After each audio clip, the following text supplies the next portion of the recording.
Welcome to my channel Studies. Friends, as we all know that we have been studying concept of chemistry. Part 1 we have studied. हम लोग concept of chemistry series के part 1 को पढ़ चुके हैं, जिसमें states of matters हमने पढ़ा। उसमें हमने बताया था कि state of matters जो अर्थ पे है वो 3 प्रकार के होते हैं, सॉलिड, लिक्विड, गैस। लेकिन और भी हैं जो स्टार्स वगैरह होते हैं, और फिर कुछ और बताया था मैंने, जिसमें 5 बताए थे। एक प्लाज्मा था और एक आइंस्टीन बोस स्टेट था। आज हम लोग जो पढ़ेंगे वो पढ़ेंगे चेंज ऑफ स्टेट्स। तो change of states, this is the part 2 of the concept of chemistry का पार्ट 2 पार्ट होगा ये। और हम लोग पढ़ेंगे change of states. Change of state का मतलब कि किसी भी ऑब्जेक्ट के स्टेट को हम लोग बदलेंगे, और किस तरीके से बदलेगा वो हम ये जानने की कोशिश करेंगे, और किस तरीके से बदलता है, क्या बदला भी जा सकता है। ये सब तमाम क्वेश्चंस हैं जिनका सॉल्यूशन हम ढूंढने की कोशिश करेंगे। As you know that room temperature मतलब जिस इन्वायरमेंट और जिस टेम्परेचर में हम लोग रहते हैं बाय डिफ़ॉल्ट होता है वो हम लोग मतलब ऑटोमेटिक जो होता है, जो आर्टिफिशियल नहीं होता, नेचुरल होता है, उसे रूम टेम्परेचर कहते हैं। तो रूम टेम्परेचर में जो वाटर होता है, पानी जो होता है, वो आपका मिलता है लिक्विड फॉर्म में। लेकिन उस पानी को हम चाहें तो आर्टिफिशियली सॉलिड में भी कर सकते हैं और गैस में भी कर सकते हैं, लेकिन रूम टेम्परेचर में वो जो मिलता है वो लिक्विड फॉर्म में ही मिलता है। तो आइए देखते हैं हम किस तरीके से सॉलिड से लिक्विड में चेंज करते हैं और कैसे वो चेंज होता है। जैसे मैं बताया था कि सॉलिड से लिक्विड में चेंज करने का मतलब,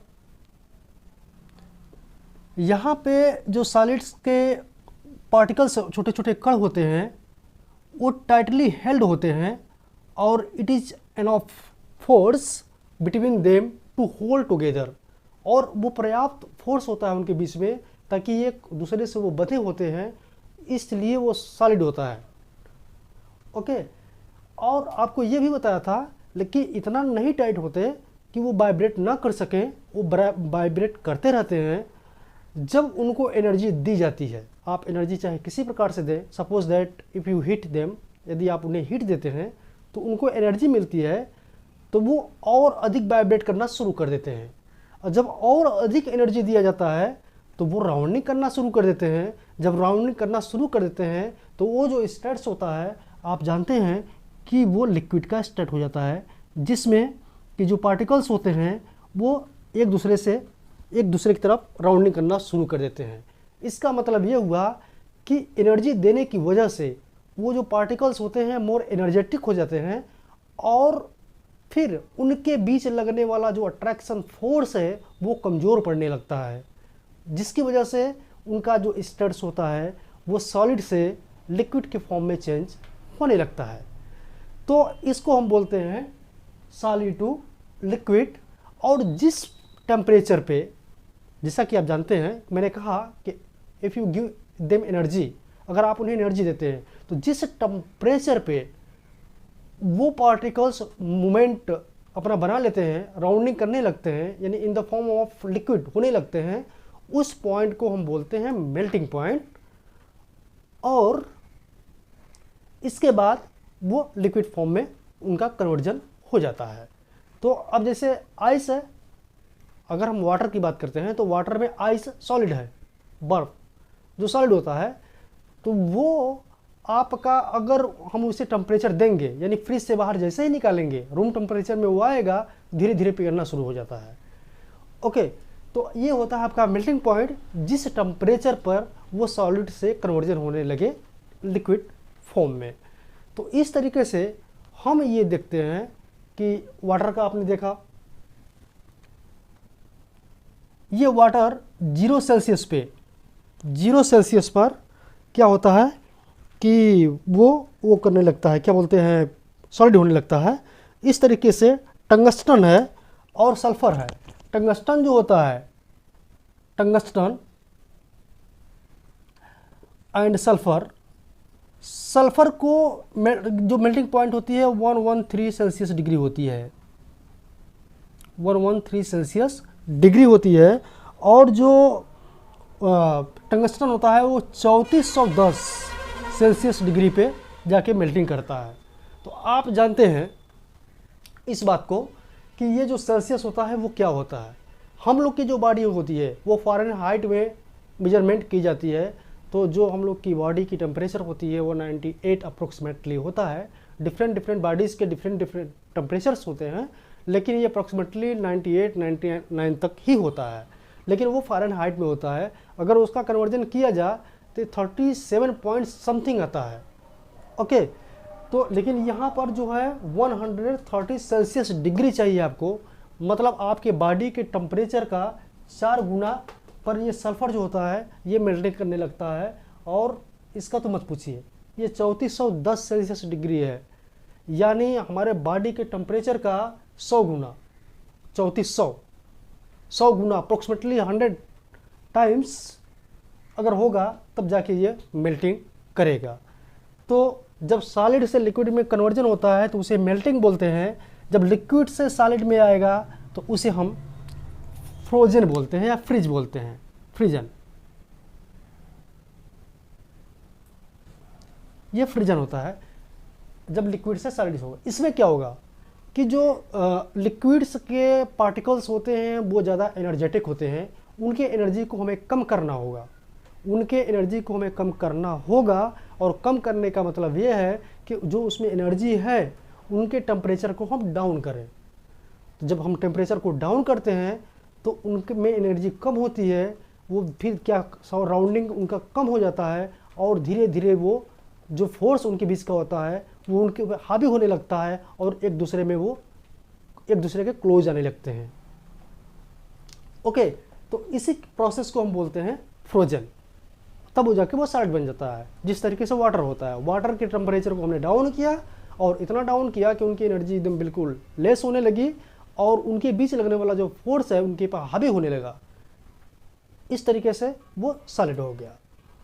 तो आप ये समझ गए होंगे कि सॉलिड से लिक्विड एंड लिक्विड से सॉलिड, सॉलिड से लिक्विड को मेल्टिंग पॉइंट, लिक्विड से सॉलिड को फ्रोजन पॉइंट। ठीक उसी तरीके से लिक्विड से गैस की बात अगर हम करते हैं, लिक्विड से गैस की,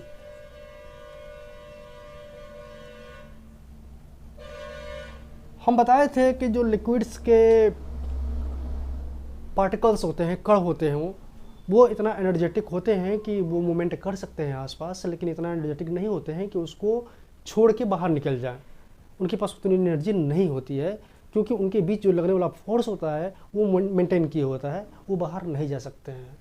लेकिन जब उन्हें एनर्जी दिया जाता है, टेम्परेचर दिया जाता है, तो दे गेट्स मोर एनर्जेटिक, वो अधिक एनर्जेटिक हो जाते हैं और इसकी वजह से एक दूसरे से वो कलाइड भी होने लगते हैं।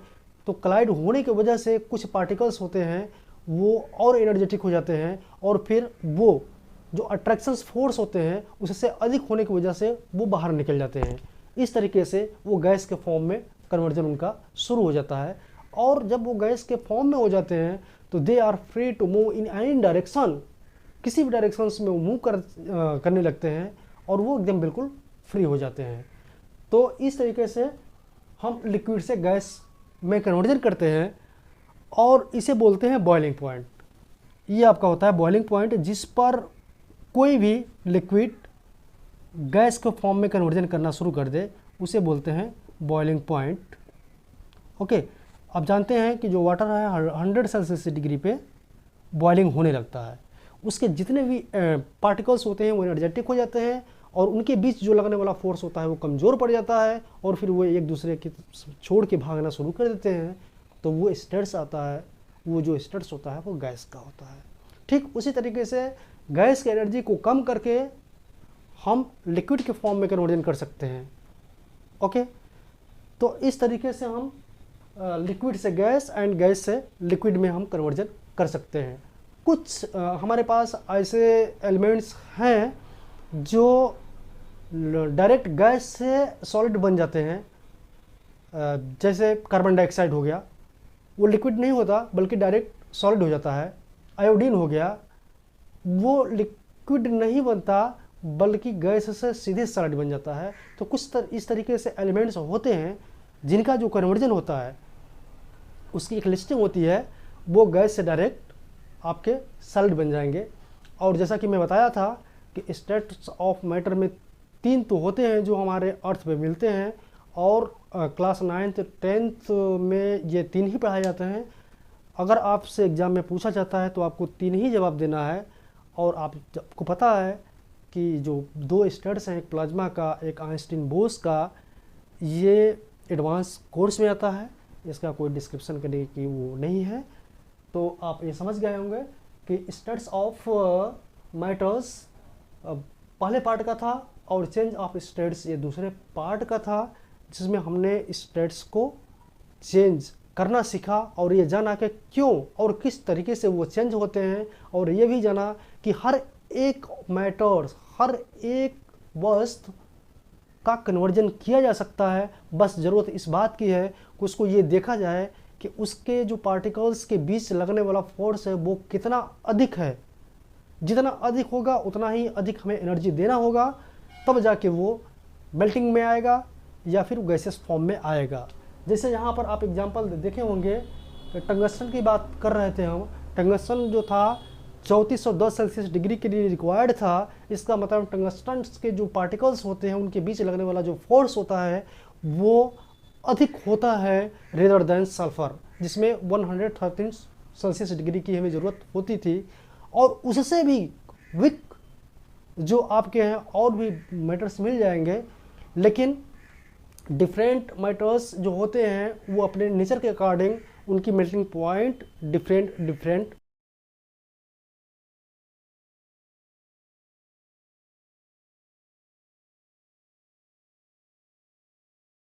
हमारे गैस हैं या सॉलिड हैं या लिक्विड हैं, क्या वो मेल्टिंग, फ्रोजिंग और ये सब पॉइंट पे ही चेंज होते हैं? एक और यहाँ पर पॉइंट देखने को मिलता है जिसे बोलते हैं इवेपोरेशन। इवेपोरेशन जो होता है इसे किसी मेल्टिंग पॉइंट पे जाने की ज़रूरत नहीं होती है। पहले हम ये देख लें कि बॉइलिंग क्या होती है और इवेपोरेशन क्या होता है और इन दोनों में डिफरेंस क्या होता है। पहली चीज़ कि जब बॉइलिंग पॉइंट की बात करते हैं, बॉइलिंग पॉइंट की, तो इसमें हम ये देखते हैं कि जो वाटर होता है वो 100 सेल्सियस पर आपका बॉइलिंग होने लगता है, और जो इवेपोरेशन होता है वो रूम टेम्परेचर पे ही होता है, रूम टेम्परेचर पर ही होता है। इस जैसे सपोज दैट इवेपोरेशन क्या, जैसे मान लीजिए कि अगर हम खुले में कोई वाटर रख देते हैं जिसकी सरफेस एरिया वाइडर है, चौड़ाई में है, तो आप 2-3 दिन या 4 दिन के बाद देखेंगे कि उसमें पानी वो कम हो गया है। इसका मतलब ये है कि पानी के कुछ कणस जो होते हैं गैस के फॉर्म में वो उड़ गए हैं। तो क्या वो बॉइलिंग पॉइंट पे उड़े हैं? वो कण कैसे चले गए? नहीं, वो बॉइलिंग पॉइंट नहीं था, बल्कि वो इवापोरेशन था, वाष्पीकरण था। तो आखिर में ये क्या होता है और क्या डिफरेंस है बॉइलिंग पॉइंट एंड इवापोरेशन में? देखिए, जब बॉइलिंग पॉइंट की बात आती है तो जितने भी लिक्विड हैं, लिक्विड के जितने भी कण होते हैं, पार्टिकल्स होते हैं, वो सबके सब वार्म हो जाते हैं, एनर्जेटिक हो जाते हैं, और सब वो एक दूसरे फ्री हो जाते हैं, और उनके बीच का जो लगने वाला फोर्स होता है वो धीरे धीरे कमज़ोर होने लगता है, और सब के सब जो पार्टिकल्स होते हैं वो फिर दूर दूर होना शुरू हो जाते हैं। लेकिन इवापोरेशन में क्या है कि जो अपर सरफेस एरिया है, अपर फ्लैट सरफेस है, केवल ऊपर के ही जो पार्टिकल्स होते हैं वो इवापोरेट होते हैं, वो वाटर या कोई लिक्विड फॉर्म को छोड़ के ऊपर उड़ते हैं। इसका रीज़न ये होता है कि जो लिक्विड के पार्टिकल्स होते हैं, जैसे मान लीजिए हम डीजल रख दें, पेट्रोल रख दें, तो वो ऐसे ही उड़ जाते हैं, इवापोरेशन हो जाता है उनका। और वाटर रख दें तो ये जो इनकी जो इवापोरेशन होता है, इसका कारण ये होता है कि आप उन्हें अगर फ्लैट में रखते हैं, वाइडर एरिया में रखते हैं, वाइडर कंटेनर में रखते हैं, तो उन्हें टेम्परेचर एनर्जी मिलती है। अब जब ऊपर वाले पोर्शन को जो पार्टिकल्स होते हैं उन्हें एनर्जी मिलती है, और फिर वो क्या होता है कि मूवमेंट में आते हैं, तो वो दूसरे से क्लाइड होते हैं। दूसरे से जब टकराएंगे तो हो सकता है कि उसकी एनर्जी इसमें आ जाए और वे एनर्जेटिक हो जाते हैं, और जो दूसरे वाला है उसकी एनर्जी कम हो जाए, तो जब ये अधिक एनर्जी हो जाता है तो फिर वहाँ से छोड़ के चला जाता है, क्योंकि जो उनके बीच लगने वाला फोर्स होता है वो कम पड़ जाता है। सपोज दैट जैसे ये मान लीजिए कि अभी हम ये वाटर का पूरा पार्टिकल्स हैं और ऊपर वाले जो पार्टिकल्स हैं इस पे एनर्जी आपको मिला। अब एनर्जी किससे मिलेगा? सनलाइट पड़ेगा या फिर और कोई एनर्जी, वाइंड चल रहा है तो वाइंड से एनर्जी मिला। तो एनर्जेटिक होने के बाद ये मूवमेंट में आ जाते हैं तो कलाइड करेंगे, इसको भी इसको भी इसको भी। कलाइड करने के बाद हो सकता है कि इनकी जो एनर्जी है कम हो जाए और इसको एनर्जी अधिक मिल जाए, तो जो इनके लगने वाला बीच वाला फोर्स है ये क्या होता है, कम पड़ता है, और फिर ये जो पार्टिकल होता है ये ऊपर अपना इवापोरेट हो जाता है। ठीक उसी तरीके से जैसे एक कोई गाड़ी जा रही है और गाड़ी बहुत स्पीड में है और आगे चल के एक गाड़ी कोई खड़ी है, तो जाके वहाँ पे वो जब कलाइड होता है तो ये एनर्जी उसको दे देता है और फिर वो मोशन में आ जाता है, वो चलने लगता है। ठीक वही काम यहाँ पे होता है, तो इस तरीके से इवापोरेशन होने लगता है। तो इसका मतलब ये है कि यहाँ पर पहली डिफरेंस ये है कि बॉइलिंग में जितने भी पार्टिकल्स हैं वो सबके सब एनर्जेटिक होते हैं, लेकिन इवापोरेशन में केवल अपर लेयर के जो पार्टिकल्स होते हैं वो एनर्जेटिक हो सकते हैं, उसमें से कुछ और कुछ लो एनर्जी में रहेंगे। दूसरी चीज़ यहाँ पर हम देखने में ये आता है कि जो इवापोरेशन होता है, अगर आप उन्हें किसी एक ऐसे कंटेनर में, क्लोज्ड कंटेनर में रख दें, जैसे बॉटल में रख दें, तो क्या इवापोरेशन होगा? अगर उन्हें एनर्जी मिलती है, हीट मिलती है, तो वो एनर्जेटिक तो होंगे, लेकिन जैसे ही वो जानने की कोशिश करेंगे वैसे कंटेनर्स के पार्टिकल से टकराएंगे और फिर ये वापस आ जाएंगे। और जब वापस आएंगे तो उनके पास कोई चांसेस नहीं होगा कि वो उससे बाहर निकल पाएँ, फिर आके एनर्जेटिक जो एनर्जी होता है वो दूसरे में कलाइड्स होने के बाद वो ट्रांसफ़र कर देते हैं। इस तरीके से अपना मेंटेन किए होते हैं। आपको ये पता है कि गर्मी के मौसम में हम पानी के पास जब जाते हैं तो हमें पानी के आसपास ठंडी महसूस होती है, वहाँ से आने वाली जो हवा होती है वो ठंडी लगती है, हमें ठंडा महसूस होता है। आखिर क्यों? कारण यही होता है कि गर्मी के मौसम में अपर लेयर का जो वाटर होता है वो एनर्जेटिक होने के बाद जब इवेपोरेट होता है, निकलता है, तो उसमें से एनर्जी लॉस होती है। उस लॉस एनर्जी को मेंटेन करने के लिए आसपास से वो एनर्जी कंटेन करता है।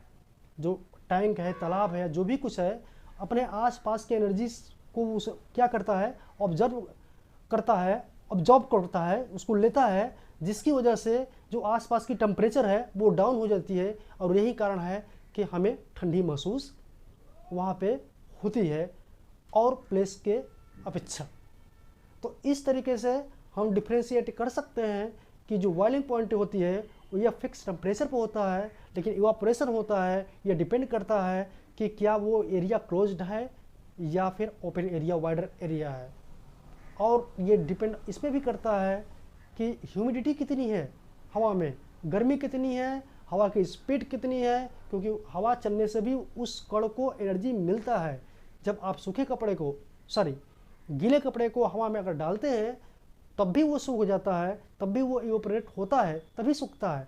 हम अब कॉमन लैंग्वेज में बोलते हैं कि कपड़ा सूख गया, एक्चुअली वो इवेपोरेट होता रहता है, जिसकी वजह से तो उसको एनर्जी मिला तब इवेपोरेट हुआ, उसको सनलाइट मिला तब इवेपोरेट हुआ। अगर 10 दिन या 15 दिन तक ह्यूमिडिटी जो है डाउन हो जाए, हवा में टेम्परेचर कम हो जाए, वैसे रूम टेम्परेचर कम हो जाए, तो फिर कपड़े को सूखने में टाइम लगता है। इसका मतलब ये हुआ कि जो वाटर के, लिक्विड के जो पार्टिकल्स थे वो उनका जो रेट था इवेपोरेट होने का वो कम हो गया। फिर मिलते हैं हम लोग नेक्स्ट वीडियो जो है नेक्स्ट टॉपिक के साथ। Thank you.